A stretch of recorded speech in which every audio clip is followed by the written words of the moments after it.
like to call the regular council meeting of District of Summerland to order this evening. And before we go any further, I guess we have our pageant ladies to greet. Ms. Gartrell, do you have them stand for us, please? Welcome. There we go. Very nice to see you all. Thank you and good luck. Okay, Corporate Officer, we've got adoption of the minutes of November 9th. Correct. Have a mover, please. Councillor Barkwell, Councillor wait, Peak. look, Was there it says that light up, the very last line is a light up November 28th, it's actually November 27th. That's the only Okay. thing I should have asked whether there are any errors or omissions, so we'll make that correction. So, move as amended. Thank you. All in favor? Motion's carried. Okay, meetings of the public hearing November 9th. Be approved. Council? Thank you. Seconder, please. Councillor Peak. Yeah, unless you were just holding it. No. All in favor? Thank you. Motion's carried. Okay, Corporate Officer, are there any, Deputy Corporate Officer, are there any amendments to our agenda? We do have two amendments this evening. Staff are withdrawing item 11.3 regarding the regulation of docks. And we are going to be adding item 14.3, the adoption of bylaw number 2015-027 regarding the Hunter Hill cluster development. So looking for a motion to adopt the agenda as amended. Okay. Councillor Carlson, thank you. Councillor Holmes, all in favor? Thank you. Motion's carried. So we move ahead. If we have no public hearings this evening. Delegations. Mr. Cameron Bond, the Regional District.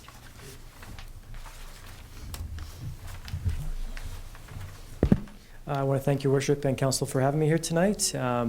Just to recognize, I've Martin Stam here from staff as well from the District of Summerland. He may be able to answer some questions that I can't. So I just want to go tonight through one of our major projects. This is through the Solid Waste Department, or Solid Waste Group, through the Public Works Department for the Regional District Okanagan-Smilkameen.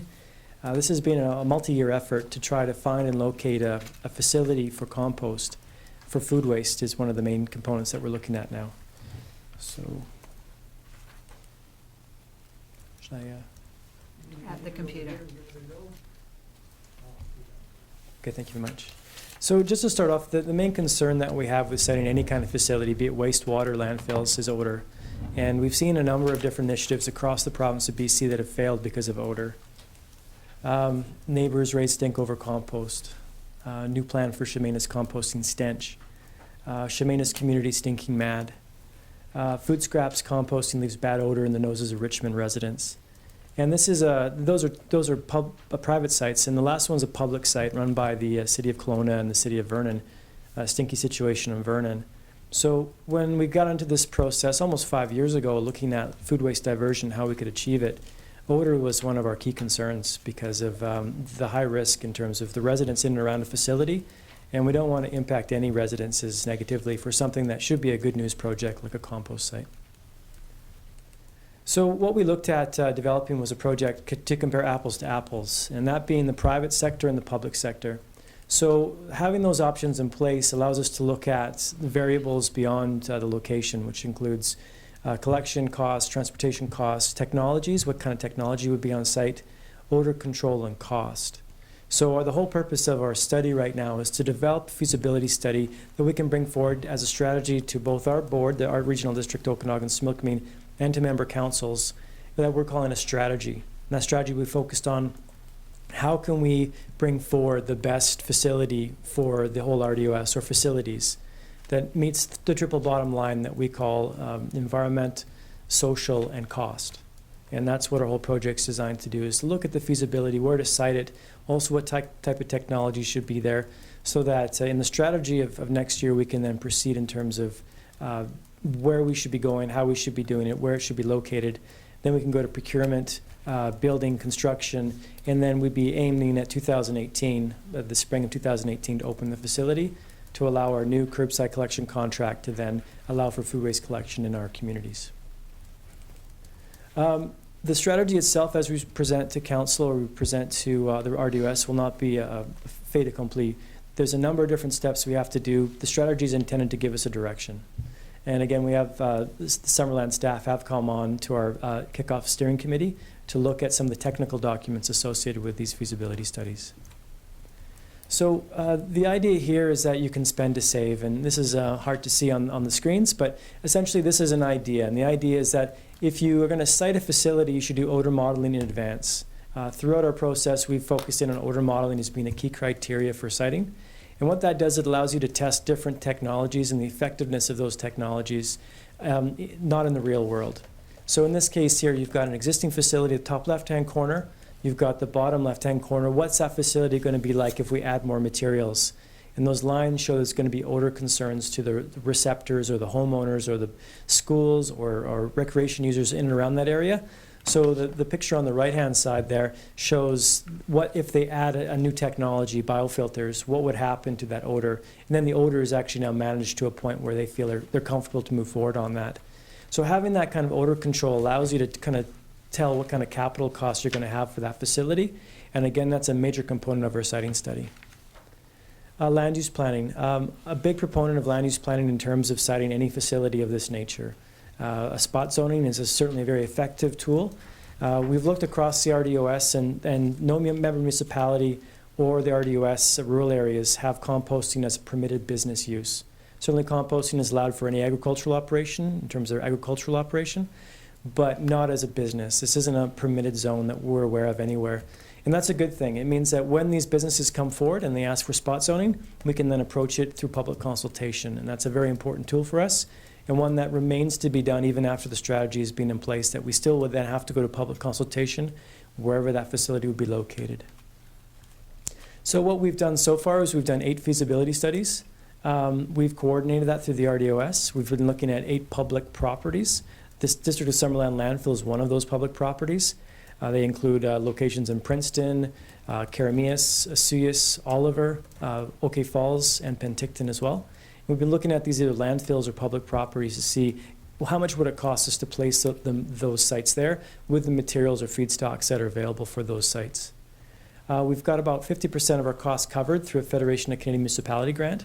So that's allowed us to proceed and really focus in on odor modeling, focus in on the feasibility studies, do some site designing that isn't often done at this procedure, but would allow us better ways to communicate with the landfill staff or with other public works staff that may be using the facility. And we found that the Summerland landfill has a very high potential for siting. So if you can see on this map here on the left-hand side there, I've circled it with some black lines. That's an area of land publicly owned by the District of Summerland. What we're potentially looking at is siting the facility in that location. And that location was brought forward by District of Summerland staff as a potential area outside the aggregate production area that's currently going to the northeast and from future landfilling, which again is going to follow that aggregate production and fill in the hole as the hole is being pulled out by that aggregate production. So what we're looking at there is a stable piece of property that is fairly close to the landfill, fairly close to services like roads, fairly close to the scales, close to three-phase power potentially. So there's a lot of benefits to that site, and we're just trying to bring this to the council's attention that this is a site that we are currently looking at the regional level. Regional investment, so far we've done 12 feasibility studies, and those are just 12 feasibility studies just for the District of Summerland property. So what we're looking at is both costing and odor modeling. We've had 4 different technologies that we're looking at: aerated static pile, membrane cover, in-vessel, and high solid anaerobic digestion, which generates biogas. Currently, the turned windrow is what's being used at the District of Summerland landfill. These would be higher capital costs. We already have a good understanding of what the current costs are through the District of Summerland, but if we add more components, more capital, we may be able to compost in a smaller area or produce better compost, potentially use less water. And then in the event of producing biogas or heat, we may have a saleable product besides the compost. So the 3 scenarios we did look at, was only Summerland waste. So if you increase the capital in terms of what you're composting now and added in food waste, what would that look like in terms of your your costs. The region-wide model would look at just materials within the RDOS as a super kind of regional site. We're then looking at the third option, which is including other municipalities or local governments outside the regional district that have shown an interest in potentially partnering with local municipalities in the RDOS to take on some of their problems with either biosolids or food waste. So when we look at this, what comes out of there is there's a lot of benefits to working together.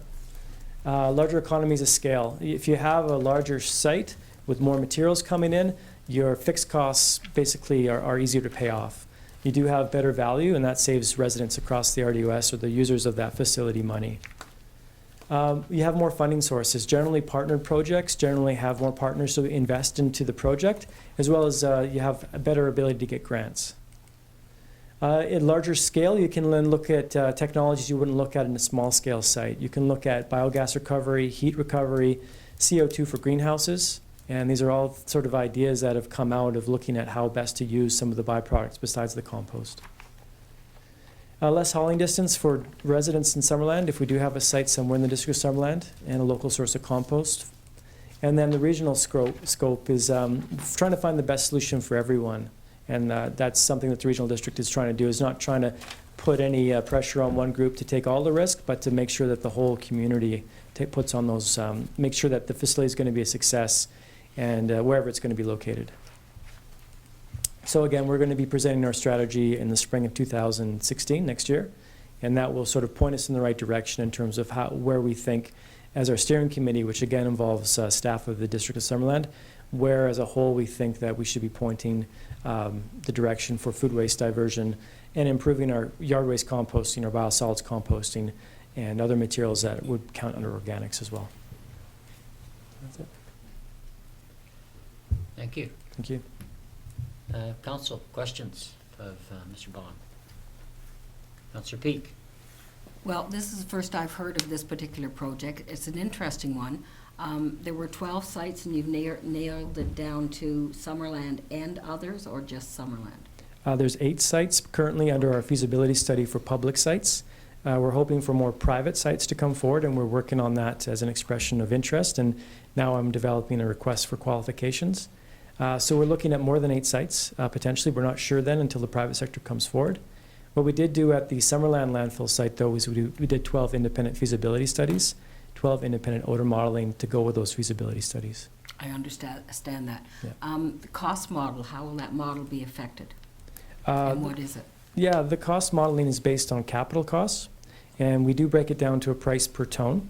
So how much would it cost per ton of waste to bring in that ton of waste into the facility to cover both the capital costs, which are usually amortized through debt, and the operational costs, and the benefit of sales. So if you sell something, you'll get some of that revenue back.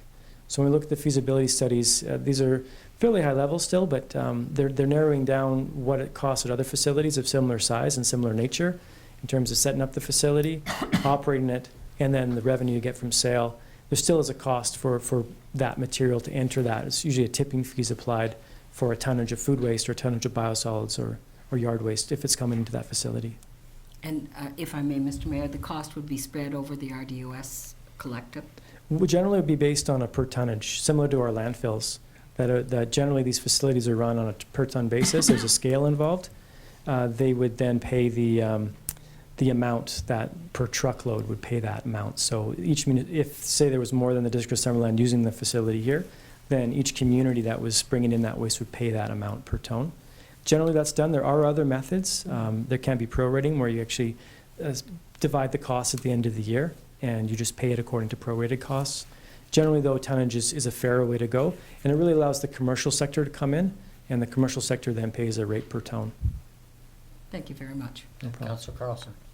I'm just wondering about the quality of the final product. Is that something that will be consistent, or is it changes, or it varies depending on what's going in? Do you know? Yeah, the quality is something that's really important to us. I was talking to Tom Forge from the Pacific Agri-Food Research Center today. He mentioned you specifically as someone I should be speaking with. The quality, what we're looking at right now is splitting out biosolids. We think that and this is my opinion, I don't have a marketing study to back this up, but you guys might be able to sell your current compost for a higher price if it didn't have biosolids in it. And that seems to be that from other marketing studies I've looked at. So having a system whereby the biosolids can come to the same facility, that's your capital costs and your fixed costs, you can keep that lower. But keeping a stream whereby the biosolids goes one way and on site and the food waste goes the other way, you can probably create a better product. And I think what we're seeing is that the triple bottom line, the social and maybe the environmental pillars of our approach to the strategy will be based on the quality of the compost. That talking to the Pacific Agri-Food Research Station, getting that quality of compost is something that's really there, but also providing education around how to use that compost as well, so it's used effectively. It's sometimes a poor compost applied correctly would be better than a good compost applied incorrectly. So I would say that that's what we're looking at now in terms of major changes, but hopefully if we do a regional site, we can look and see how we can keep those two streams separate to increase the quality of it. Because as an agriculturalist, biosolids is not something that a lot of agriculturists want to use for a lot of different reasons. Thanks. Councillor Holmes. Is the neighboring concern mainly just odor, or are there other potentially environmental concerns for the neighbors? Environmental, generally that's handled through the facility, but yes, there can be environmental concerns. They have to be looked at and mitigated. Sort of environmental concerns, and this is where it could affect private property owners, usually comes from liquids getting into the groundwater. Any site that we would recommend would be impermeable. There'd be ways to capture any rainwater that came down or any leachate produced by the compost, and that will go into some sort of treatment process. That's the provincial regulations require that, and we would certainly look at that as our main goal, especially with food waste or biosolids at high doses. Other concerns besides odor is transportation. There is a narrow transportation corridor up Meadow Valley Road. Sorry, Meadow? Prairie Valley, thank you. Up Prairie Valley Road, so that will have to be analyzed. Again, I think when we look at this, spot zoning is an important step, and public consultation is an important step as well. There may be perceived risks that we didn't recognize in terms of our planning. That public consultation will help us look at and evaluate and then hopefully mitigate before we even build the facility. So yeah, we'd like to make sure the public consultation is a key core of wherever the strategy takes us, and that'll be a focus of that. Councillor Trainer. I just wanted to know how many communities this would serve, and were you guys thinking just one location, or is there a possibility to do 2 or 3? Right now, that's an open concept right now. In terms of what we've looked at in terms of feasibility studies, we have looked at the District of Summerland improving their operations. We've looked at, so that would just be waste from within the district and parts of Area F that are currently serviced through the Summerland landfill. We also looked at essentially a regional facility, so we would gather food waste and biosolids from across the regional district, and we looked to see what the cost and the odor modeling looked at that stage. And then we looked at the super site, and I'm not comfortable to speak on those other groups because I'm not sure they would like me to, but I can tell you that they're close by local governments that have approached us in terms of dealing with some of their issues with biosolids and food waste. But I'm not at liberty now to speak to them because I haven't been told I can, and actually but those other groups, again, as we move towards public consultation, that will be fully vetted and made available to the public in terms of if those communities want to be involved. Right now it's very speculative. This whole project is very speculative right now. There's only potentials we're looking at. And so when those potentials become a reality through the strategy, then that's what we're presenting on in terms of our public consultation. Yeah. Councillor Peak. Yes, I know there'll be a report coming back from our staff and a working committee to look at it. I would have some concerns around our capacity within that area, both for delivery of our landfill and for the option of doing something different. So I'll be interested in seeing how that impacts us as a community.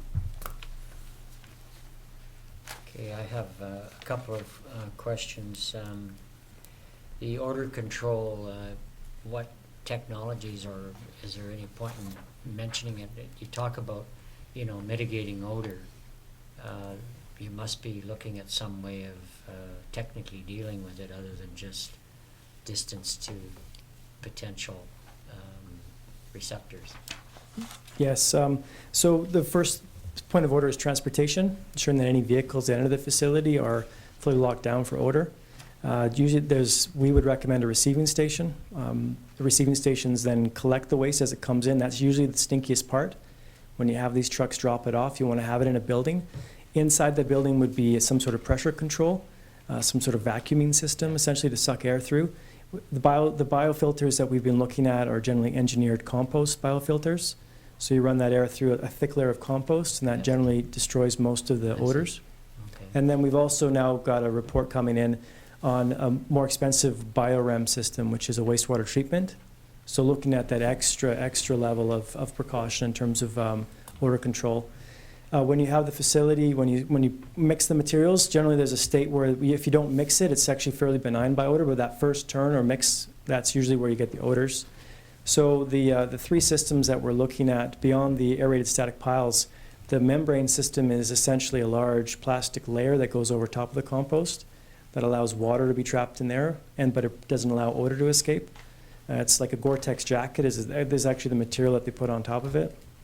The in-vessel system is fully enclosed, so the waste is then turned inside a facility where all of the air is then sucked through negative aeration into these biofilters. And the last one is the digester. And that one, similar to the digesters that wastewater treatment plants use, once the biogas is produced, generally the material that comes out of there is fairly free of odor.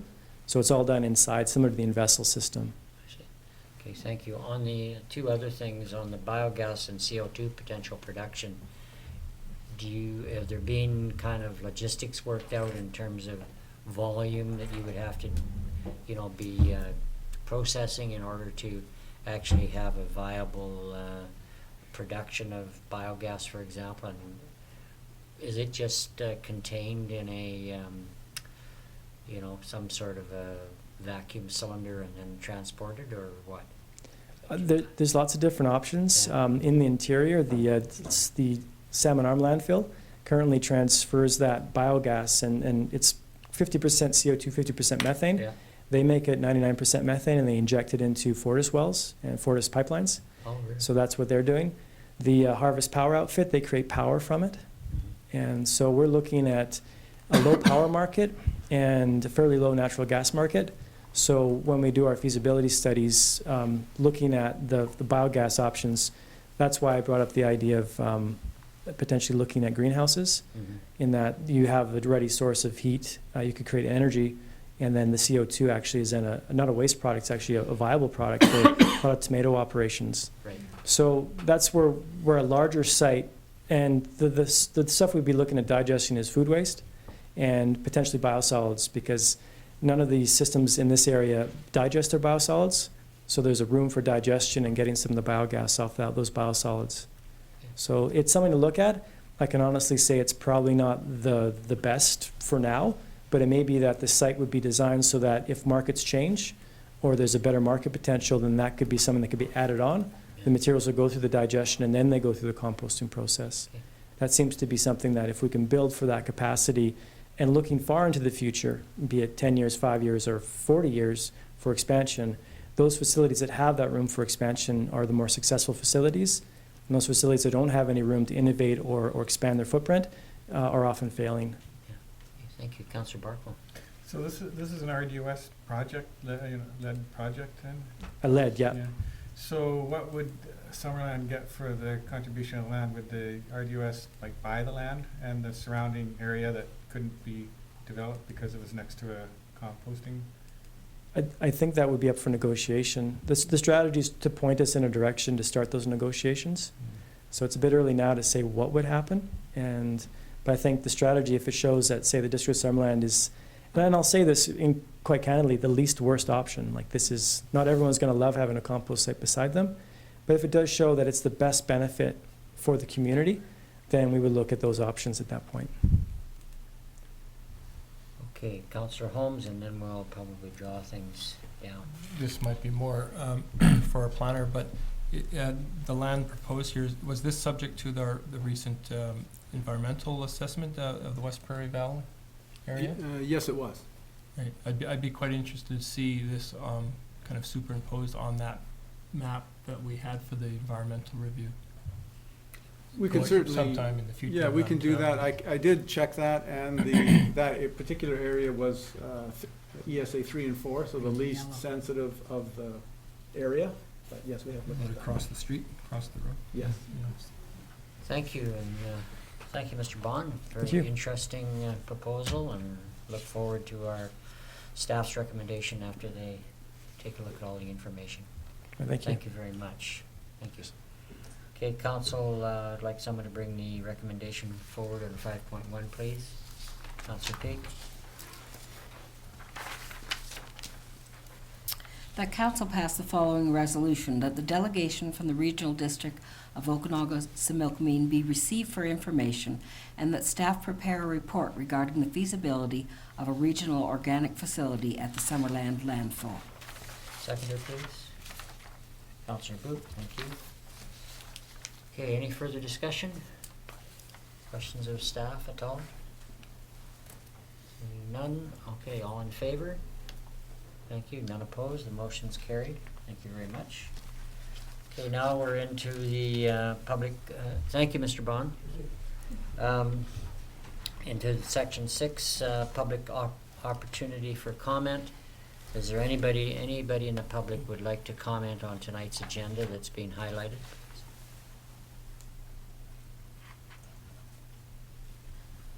So I'll ask it again. Anybody like to comment on the agenda? Okay, hearing none, we'll move forward to my report. Okay, to say the least, my schedule's been active since the last council meeting. I'd like to extend a thank you to our local Royal Canadian Legion for a very special Community Remembrance Day. It was cool but sunny and only a slight breeze at times, probably the best day we could have had for weather. The attendance was the largest we've had, although attendance seems to have been building over the last several years. A lot of young people turned out, so it's good to see the importance of remembering those that fought and died or suffered to preserve our freedoms, and they'll be passed on to successive generations. My wife and I attended the Diwali event in Trout Creek Saturday the 14th at the Hindu temple. It was quite a celebration, interesting gathering of people, and the food snacks which we were able to partake in were typically sweet and very good, but we also missed out on the dinner, which we had to leave before that was served. On the 17th, the new library hosted its first Business After Business. Sue Klein and her staff gave a tour of the new library, which has seen visits for October more than double the previous October. Now, those numbers in the last few years have been in the range of 6,000 to 8,000 a month of visits. So that means if you're getting close to doubling, that's a very significant number of visits increase with the new facility. Also, a great Philosopher's Cafe was held last Wednesday with Councillor Holmes presenting and moderating the discussion.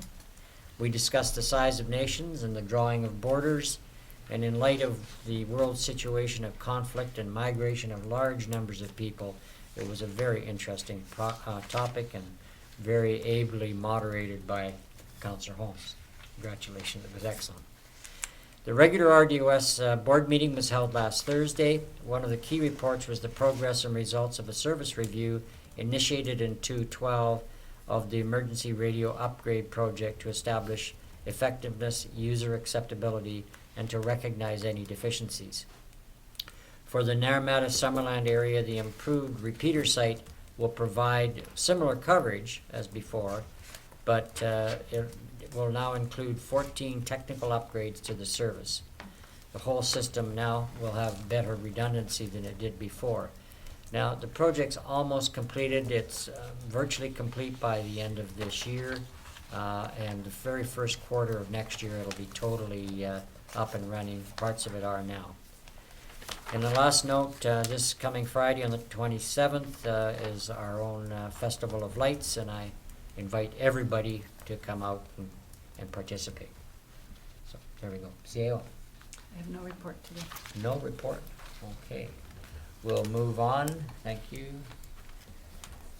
Any unfinished business? We've got No, nothing no there. unfinished Thank you very much. Correspondence items, 10.1. Anything that the council would like to bring forward from correspondence? Councillor Carlson? I have two. Yes? The first one is there's a letter there from Mayors for Peace, and I believe that we should consider looking into that and perhaps participating. Mhm. We are a member? Oh, we already are a member. Yeah. Well, in that case, good. And the other is number 9, a letter from Mr. Rockwell about the Blue Dot campaign and declaring our support for a right to a healthy environment. I think that council should consider that sometime in the near future as well. It's a national campaign through the David Suzuki Foundation, and it's something I believe in. No, I think that's quite appropriate, thank you. So, anything else? Okay, I would like someone to bring the recommendation forward, please, at 10.1. Councillor Holmes. Move that the informational items included in the report dated for the November 23rd, 2015 regular council meeting from the Deputy Corporate Officer be received for information. Okay, seconder, please, Councillor Carlson. Any further discussion? Hearing none, all in favor? Okay, none opposed, motion's carried. So we're moving on to 10.2, committee commission minutes. CAO? Or No, Just- just gonna receive them? Yeah. just if there's no comments on them, then Okay. just a motion to receive. Okay. Someone like to bring that motion forward, please, for 10.2? Councillor Barkle? That the committee and commission minutes included in the report dated for November 23rd, 2015 regular council meeting from the Deputy Corporate Officer be received for information. Okay, seconder, please. Councillor Peak? Okay, if there's nothing further, all in favor? Thank you, the motion is carried. And opposed? Okay, Development Services Report, 11.1. Planner. Yes, thank you, Mr. Mayor. First application is a development variance permit for the property located at 6105 Hespler Road. And the application is to construct a retaining wall within the front yard that is higher than the bylaw maximum of 1.2 meters or 4 feet. And the purpose of the bylaw limitation is to not impact neighborhood character by large Okay. retaining walls that can be imposing either on the front property line or in the front yard. So anything of that nature does require variance. So in this particular case, the property owner wishes to construct a retaining wall that'll vary in height from 3 meters at its maximum down to 1.2 meters at the minimum. It's back, I believe, 5 meters from the street in order to create a driveway, which is a shared driveway between him and his neighbor, and will allow the front yard to be leveled off. So the image on the screen there shows the retaining wall that is the subject of the application, and it is recommended by staff provided there's no significant concerns from neighbors. Thank you. There's also the opportunity for comment from the public or the owner as well. Anybody like to speak to this variance? Seeing none. Council, questions of staff? Call. Councillor Peak? Yes, this would be a question to the planner. Were there any letters received from neighbors in the circulation? There's none that I'm aware of. Thank you. Thank you. Anything else? CAO? None. Okay, would someone like, Councillor Carlson? Are there places where 3-meter retaining walls don't need variances? Or is that, I know that if it's above 4 feet, it needs to be engineered, but is there a certain standard because of zoning, or is that just general? Yes, Mr. Mayor, there is a requirement in the zoning bylaw that retaining walls that are located in a front yard or a side exterior yard, so essentially adjacent to a road, cannot be higher than 1.2 meters without a variance from council. So, and the intent again is if you need a high retaining wall, you go up 4 feet, back a meter, up another 4, and again to try and mitigate the impact of these large walls on the neighborhood character. Okay, thank you. Any other questions? Someone like to bring a motion forward, please? Councillor Carlson? that council pass the following resolution, that a development variance permit application for Lot B DL 6750 DYD Plan Cap 51105 to vary section 5.5.2 of zoning bylaw 2000-450 to increase the maximum allowable height of a retaining wall from 1.2 meters to 3 meters be approved. Thank you. Seconder, please. Councillor Trainer, thank you. Any further discussion? I think it's brought up. I was interested in the comment by Councillor Carlson about the engineering aspects of it, because it's quite traditional when you have the opportunity to look at a wall that's been in place for 30 years, that it's no longer in the place that it originally was. So, you know, in terms of leaning or displacement somehow. So are there, in terms of engineering that wall, is there concerns about it? No, Mr. Mayor, every retaining wall over 1.2 meters or 4 feet in height requires engineering and a building permit, so that will be fully controlled through the building permit process. Yeah, okay, thank you. Council, someone, we've got that, okay. I Councillor. just have one other question. I note on the accompanying documentation that the wall is 5 meters setback from the road, so there aren't any visibility issues as you go in and out of the driveway? No, that's correct. Okay, thank you. Okay, Council, all in favor? Thank you, the motion is carried, none opposed. Okay, we're on to 11.2, discussion paper and proposed minister's bylaw standards. Who's dealing with that? We'll have the Director of Planning. Yes, thank you, Mr. Mayor. This is a document that's been circulated by the Ministry of Agriculture, and what they're attempting to do is harmonize municipalities that have zoning bylaws in agricultural areas that are not in the ALR, and harmonize those regulations with the regulations that are in the ALR. So this is a minister's bylaw standard that is being proposed and sent around for public comment to try and suggest what bylaw standards they believe are reasonable for municipalities to pass in their own agricultural areas that may not be covered by the regulations in the ALR. So this particular document was passed by our Agricultural Advisory Committee, and they weighed in on the content, and they've commented in particular, I think, on, was it 4 items? There are 3 sections in the document. Under accessory farm activity, the bylaw standard suggests that agritourism, which is permitted under the ALC regs, is to be an accessory use. And the document suggests that that accessory use means that the income from the agritourism cannot exceed the income from the farming component.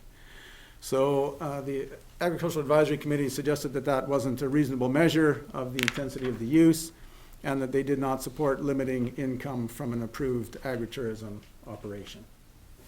So that was the first comment. The second one, under section 3.5, which is permitted ALC uses for agritourism. And again, the Agricultural Advisory Committee was suggesting that events that are small and infrequent with limited numbers should be permitted as an agritourism use. If you look in the document, there's a table there that suggests what would be agritourism and what requires an ALC application. And the most interesting one was that weddings, if you look in the table, are not permitted in the agricultural land reserve at the moment, and require a non-farm application use if you wish to have commercial weddings. And the Agricultural Advisory Committee was recommending that weddings should be allowed as an agritourism farm use with proper oversight and not require an ALC application. And further to that, that parking lots where permitted should be permeable or non-permanent surfaces. So those comments have been noted in the document. And the last section that they commented on, 3.6 agritourism accommodation, the Agricultural Advisory Committee supports the current regulations that are in the ALC Act, which I'm sure Council's familiar with. You're only allowed to have a maximum of 10. You have to have farm status. The agritourism use can't be bigger than 5% of the area of the farm. And the recommendation in this document is that those agritourism accommodation units should not be able to have cooking facilities. And the Agricultural Advisory Committee did not support that, does not support prohibiting cooking facilities in agritourism accommodation. They're suggesting that the cooking facilities is not the issue, but the permanence of the structure, so maybe it shouldn't be allowed to be on a permanent foundation, so it could be moved or removed easily. And there maybe should be a size limitation per unit, over and above the 5% of the whole farm. So those were the comments received from the Agricultural Advisory Committee. Okay, thank you. Council, questions for the planner?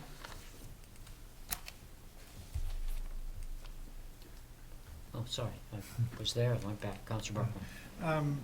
Under the proposed regulations, that the revenue from non-farm use be limited to the amount of revenue earned from farm use, would that impact, say, an operation like we recently approved with the Hoofbeat Ranch and their bed and bale? Mr. Mayor, it could very well. I guess the potential is if you have a pumpkin farm, for instance, and then you have tour buses come in and have some kind of an event for kids to come and do something with pumpkins, and that revenue exceeds what you made from selling the pumpkins, then that would no longer be considered an agritourism use. And if you wanted to do that again, you would have to get a non-farm use application from the Agricultural Land Commission. Very much like the bed and bale, if that income exceeded what you got from your hay or orchard or whatever else you're doing there, that would contravene the regulations, and again, you would have to go back for non-farm use. So, Mr. Mayor, where does this go from here? Do we make our own Well, recommendations? this, if we, accept the Agricultural Advisory Committee's additional comments to this document, and this just gets, as I understand, forwarded to the Ministry of Agriculture, correct? Yes, Yeah. that's That's correct, but council also has the opportunity to add any comments that they want, referred it to the committee first. You can accept them, not accept those, and also add your own if you'd like. So, Councillor Barkman. I would like to accept them, their recommendations, with the emphasis that I certainly would, the strongest one was this revenue issue. I think that could really limit the potential non-farm use. Well, I think you're quite correct, and I think the concerns raised by the Ag Advisory Committee are very valid, that, you could easily have a combination of circumstances where the pumpkin field one given year, you had the one successful pumpkin field and did very, very well, combined with a bad hail year on your apple crop, and hence receive very low income for one and do well on the other, and who knows what it might be. Councillor Carlson. One of the pieces of conversation that was quite animated was about having weddings happening on agricultural land, and how it's very common to see that happening in wineries, but not as common on other parcels. So if you have perhaps a ranch with horses and you want to set up something like that, or you have an orchard, it may part of it is that when you have a winery, perhaps there's always a steady stream of people, and you can have a wedding and it may not be as big of a deal, but as soon as you start going out to the farm where you're not that steady stream of people all summer, all of a sudden it's very obvious that you're hosting weddings, and so there was some comment about whether or not everybody should be treated the same if they are ALR and they're hosting these events, and I believe they should be. So that's something that needs to be considered by the ministry when they're looking at it, is that everyone should be given a fair shot to do all of these agritourism things. So, in other words, you're suggesting that the comment by the AAC is appropriate? Mm-hmm. Okay, thank you. Councillor Peak? I really felt that there was very good analysis that the committee did, and I strongly support the recommendations that they put forward. I think, in fact, it will strengthen the agritourism industry and support them, and the reduction of red tape is a good way of getting through some of this. But I thought their analysis was excellent. Okay, thank you. Councillor Holmes? Yeah, I also appreciate the work the committee did, and I think, just looking at this, it certainly justifies why we have an agricultural advisory committee. I note the comments need to be submitted by November 30th. I'd like in the future if maybe, I wasn't even aware of this until now, until we got our documentation, and I didn't myself have time to review it. So in terms of it, any additional things, I have nothing. I would have in the future maybe we can be made aware of these things are coming through the pipe. I think from what I understand, normally speaking, this is a much longer process than what we've had with this particular item, and the requirement by the ministry was a lot tighter than it usually is for this sort of commentary. I had thought it went out to council in an email a while back, but perhaps. No. No. I didn't see it. It's September 14th on the report here. Yeah, this meeting with the AAC was only last Yeah, like yours last was Monday or November, something. yeah. It's very recent. Yeah. November 12th. So, just a quick question, I guess, of the CAO or the planner. Is the recommendation the same as option 1? That is correct. Okay, it's just that when I see the verbiage on the recommendation, it says as marked up. Is that kind of what you really wanted to, how you wanted to say it? It's a marked up copy. Okay, It will if work that's and then, appropriate, yeah, that's fine. that's appropriate. Yeah, okay. Just wanted to check that, okay. Would anybody, would council like to bring that motion forward, please? One more question. Councillor Barkwell. Yeah, one question Oh, for our yeah. planner, just as a point of interest. This would relate to agricultural land that's not in the agricultural land reserve. How much land like that do we have in Summerland? I don't have those numbers at my fingertips. We have very little, but we Yeah. do have some. We do, okay, but not a great deal. No. Okay. Council, someone like to bring the motion forward, please? Councillor Barkwell. I move that council receive the discussion paper and proposed minister's bylaw standards document as marked up by the Agricultural Advisory Committee and forward to the Ministry of Agriculture for its information. Thank you. Seconder, please, Councillor Carlson. Any further discussion? I'd just like to add that I think, I forget who made, I guess it was Councillor Barkwell, in terms of the appropriateness, it seems counterproductive to be looking at limiting income, et cetera, on these things. If something really does well, that's great, it's on top of what he does. And as long as it stays within the bounds of what's appropriate for the land use, then that seems fine to me. So, all in favor? Thank you. None opposed. Motion is carried. Thank you very much.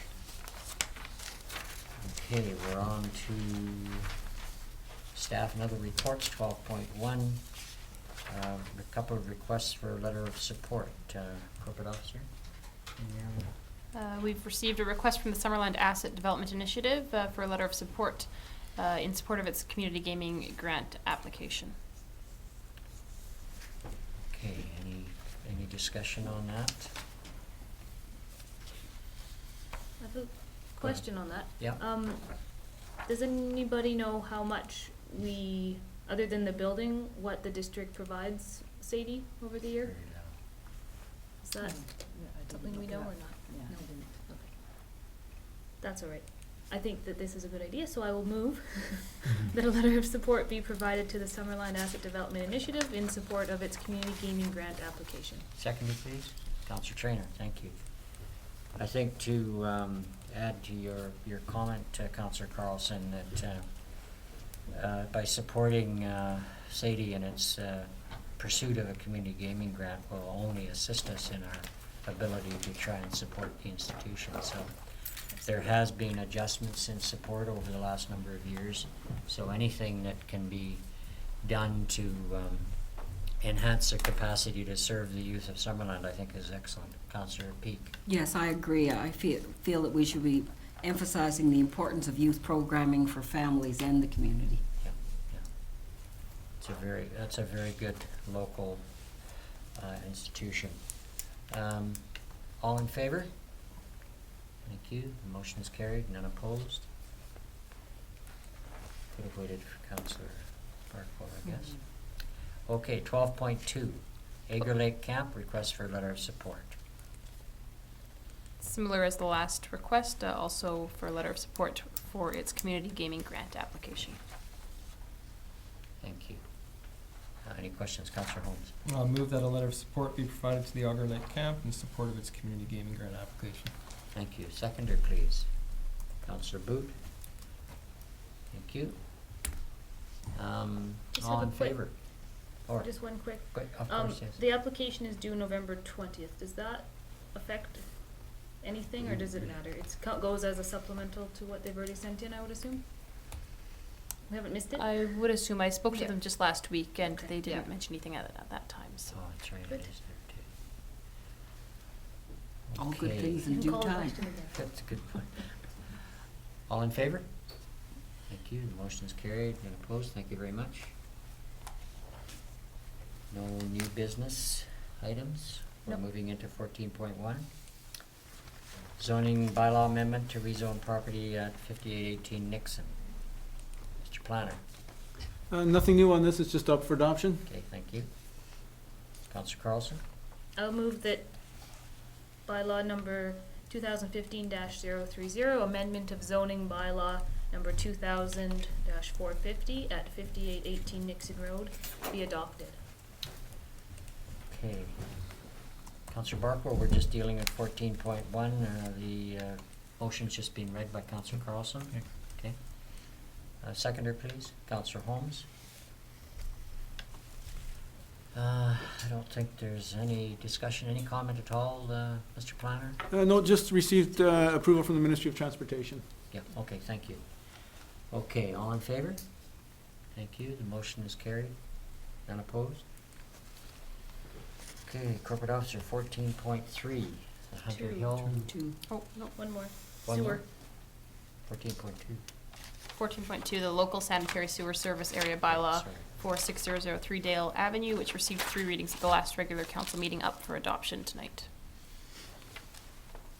Okay, Councillor Holmes. I move that bylaw number 2015-032, local sanitary sewer service area 6003 Dale Avenue be adopted. Seconder, Councillor Peak, thank you. All in favor? Thank you, none opposed, the motion's carried. 14.3, corporate officer. This is the newly added item, the zoning bylaw amendment for the Hunter Hill cluster development, also up for adoption. Council, bring that forward, please. Councillor Peak. The following resolution to come forward, the bylaw number 2015-027, amendment of the zoning bylaw number 2000-450, Hunters Hill Cluster Development be adopted. Thank you. Seconder, please. Councillor Trainer, thank you. All in favor? Thank you. Motion is carried. None opposed. Thank you very much. Okay, moving forward. Councillor reports. Something else, is there? Anything else? Okay, who do we want to start with? Okay, we'll start with Councillor Carlson. Just thought I'd throw a curve at you. Once again, it seems like it's been an absolutely crazy 2 weeks, but I don't remember what I did. So I went to the Diwali Festival, which is quite fun. A good friend of mine came home from Vancouver for the weekend, so I got to go and visit her there.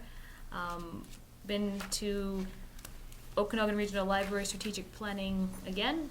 Also very successful, I think. There's some new direction at the library, and that's going to bring us into the future of the library throughout the region. I think people are looking forward to seeing how that unfolds.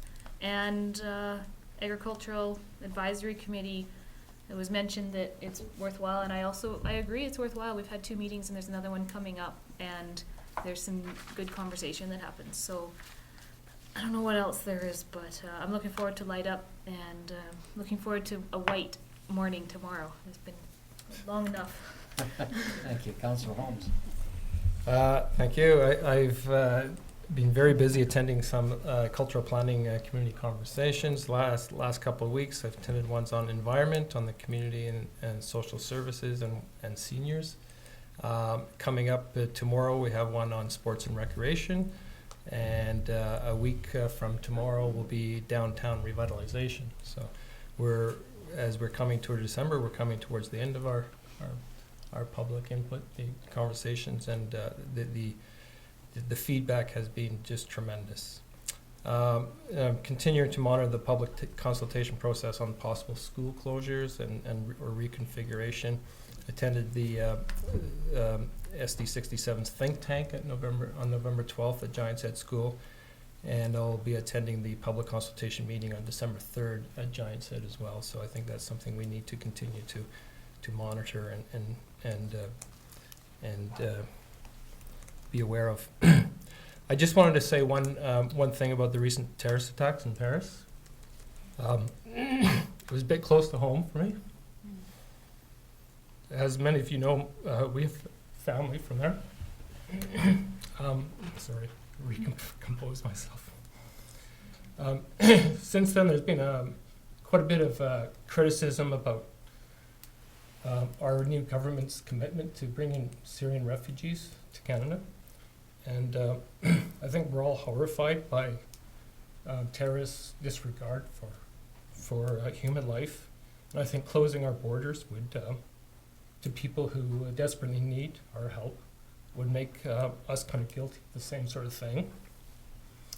And I think it's more important now than ever to welcome refugees to our country.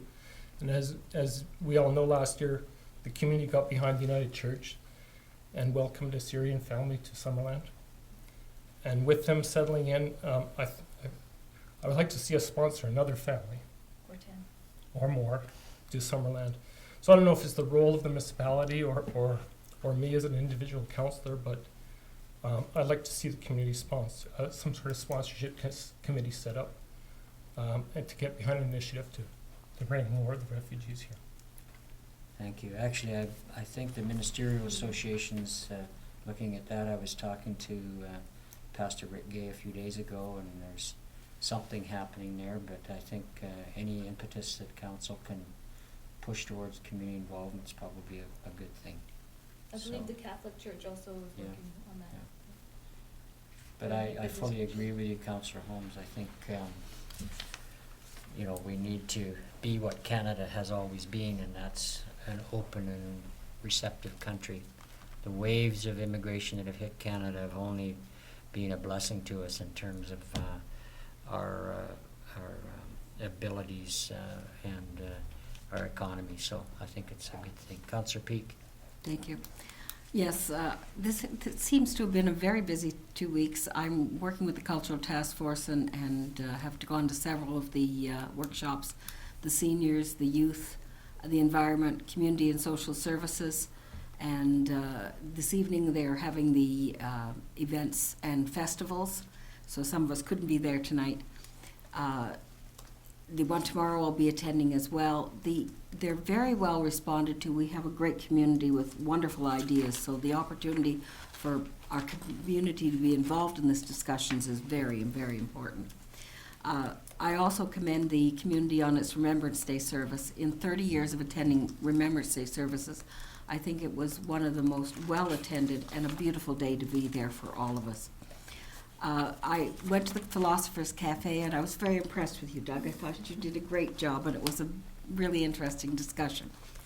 I also went to the fundraising Rotary Luncheon held at the Anglican Church Hall, and they did a terrific job with that. They're missing a $20,000 grant, so they're trying to make up some of that funding to do their important community work. And I didn't see the mayor at the Diwali celebration. I got there a little late with my grandchildren. I did see Aaron, and it was very interesting. They're a very welcoming community, and I enjoyed the time I was there. Yeah, no, we unfortunately had to dash to Kelowna, so we're only there for about an hour or so. Councillor Boot. I attended the school district meeting on November the 12th. I plan to attend the one on Wednesday, which is not district-led. It's a concerned group of Summerland residents. I was away last week, so I missed lots of things, apparently.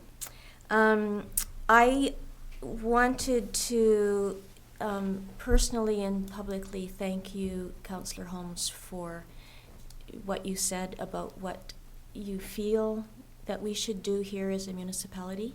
I really appreciate you speaking out on behalf of people in horrible situations around the world. Thank you. Councillor Barkle. Thank you. I was away last week and as well missed a couple of things. I attended the Cultural Task Force meeting for the seniors with Councillors Peake and Holmes, and that was an interesting evening of discussion. And this coming Thursday, I'll be attending a presentation for the Trails of the Okanagan in Peachland to the Rotary Group, where they'll be presenting their ideas for extending the trail from Summerland to Peachland. And I'm quite looking forward to hearing more about that and seeing what we can do to get that rolling. Unfortunately, I'll miss the skateboard park meeting, which I think will be really interesting as well. I've given my thoughts to Councillor Holmes, and if he agrees with them enough, he'll put them forward. I, like Richard, will be missing the skateboard to go to the Peachland as well. Councillor Trainer. Last week, I attended the Summerland Remembrance Day ceremony, the school board information session, think tank at Giants Head School, and the business after business at the Summerland Library. Last week, I also started a new Facebook group called Summerland Trail Users, and the group is open to runners, walkers, mountain bikers, cyclists, horseback riders, and anyone else in Summerland or the area who has an interest in using our trails and enhancing our trail network. And we already have more than 100 members. The goal of the Facebook group is to provide a space for people to share information about their favorite trails, meet new trail users, and possibly link up with hiking groups and or mountain biking groups in our community. And people have also been sharing their photos from their weekend adventures, which is really great to see.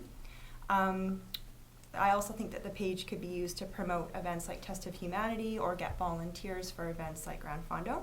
So feel free to join if you wish. It's called Summerland Trail Users. And tomorrow I'll be attending the Cultural Task Force Committee meeting on sports and recreation at 6 p.m. at their curling club with Councillor Holmes. Looking forward to hearing everybody's ideas about how sports and recreation fit into our culture. I think they play a big role. And finally, I would also like to thank Councillor Holmes for acknowledging the Paris attacks. I support what you said, and I feel very fortunate to live here in a peaceful and kind community. Thank you. Okay, any questions from the media? Susan? John? Nothing? Okay, thank you. Okay, now's the opportunity for the public to speak and on pretty much any municipal issue or anything that's uppermost. Anybody like to speak? Give a chance for the royalty Yeah, candidates royalty, to you get gotta started on that. 2-minute speeches. Come on, Sarah. You can start your public speaking thing now. That's right. Okay, hearing none, have a motion for adjournment, please. Councillor Boot, Councillor Barkle, thank you. All in favor? Thank you very much.